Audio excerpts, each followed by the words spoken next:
গায়ে রেনকোট, মুখোশে ঢাকা মুখ, হুড়মুড়িয়ে অস্ত্র নিয়ে দোকানে ঢুকে নিরাপত্তারক্ষীকে মারধর করে লুট।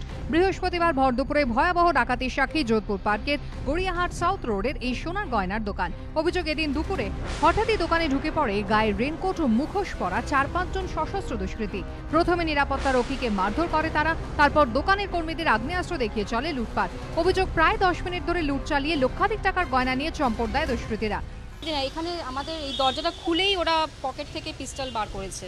পুরো ব্যাপারটা ঘটতে 10 মিনিট মতো লেগেছে। এতগুলো গয়না, এতগুলো জিনিস, প্রায় সমস্তই, আর শেষের দিকে কর্নারে কিছু কিছু পড়ে আছে, সেগুলো আর কি ওগুলো বোধহয় সময় পায়নি বা কিছু একটা হবে। কিন্তু কারা ঘটালো এই কাণ্ড? দোকানে ক্লোজ সার্কিট ক্যামেরা খারাপ থাকায় আশপাশের দোকান ও রাস্তায় সিসিটিভি ফুটেজ খতিয়ে দেখছে পুলিশ।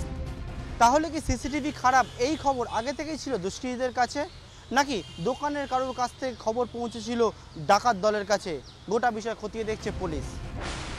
এর আগে চলতি বছরের 2রা এপ্রিল ভর সন্ধ্যায় সোনারপুরের জনবহুল এলাকায় একই কায়দায় সোনার দোকানে ডাকাতি হয়। দোকান মালিককে গুলি করে খুন করে দুষ্কৃতীরা।